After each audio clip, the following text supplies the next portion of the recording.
Bismillahirrahmanirrahim. Assalamualaikum warahmatullahi wabarakatuh. Alhamdulillahirabbil alamin. Wa bihi nasta'in ala umuri dunya waddin. Wassalatu wassalamu ala sayyidil mursalin sayyidina Muhammad ibni Abdullah wa ala alihi wa sahbihi ajmain. Rabbi yassir wa la tu'assir, Rabbi tammim lana bil khair. Yang kami hormati, yang sekaligus kami takdimi, Al-Mukarram Ki Haji Muhammad Hasan Mutawakkil ala Allah, Sarjana Hukum Magister Manajemen, dan yang sekaligus kami takdimi Bapak Rektor Universitas Islam Zainul Hasan Genggong, Bapak Dr. Abdul Aziz Wahab, dan yang sekaligus kami takdimi pemangku mata kuliah Fikih Al-Lughah Al-Ustad Ainur Rafiq Sofa. Di sini kami akan menjelaskan tentang bahasa Semit. Jadi dari mata pelajaran fikih al-lughah di sini dijelaskan bahwa beberapa bahasa itu ternyata banyak macamnya. Yang diantaranya adalah bahasa Semit. Perlu diketahui, tanah asal orang-orang Semit tidak diketahui dengan pasti. Negeri pertama umat manusia di muka bumi ini, para pakar tidak satu pendapat mengenai satu daerah atau banyak daerah yang ditempati manusia generasi pertama. Secara logika, umat manusia pada awalnya pasti menempati dan mengenal suatu daerah tempat tinggal mereka sejak awal sejarah umat manusia.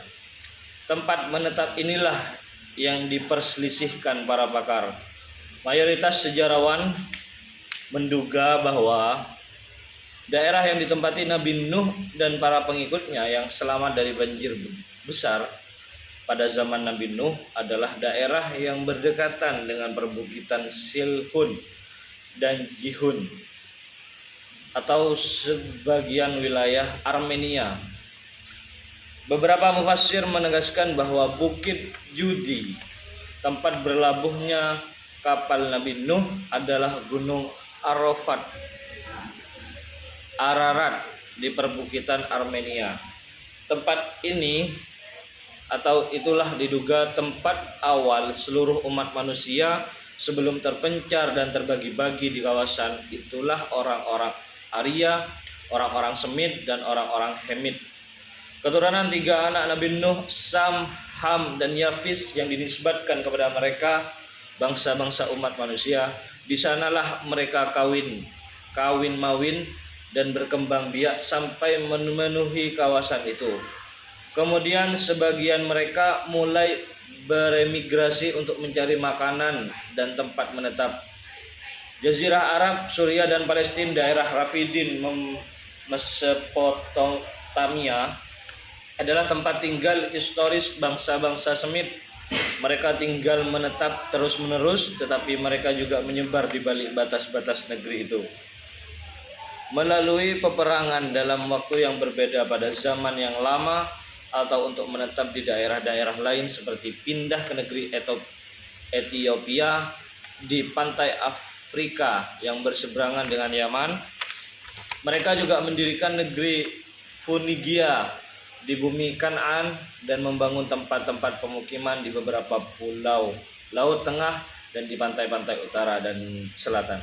Jadi beberapa kesimpulan bahwa bahasa Semit ini berarti berasal dari awal mula manusia itu diciptakan, atau pada zaman yang bahwa para pakar banyak berpendapat bahwa bahasa Semit ini berawal dari zaman Nabi Nuh, tempat di mana Nabi Nuh bertempat di Armenia, perbukitan Armenia, ketika membuat kapal pada waktu itu yang terjadi banjir bandang atau dulu seperti tsunami.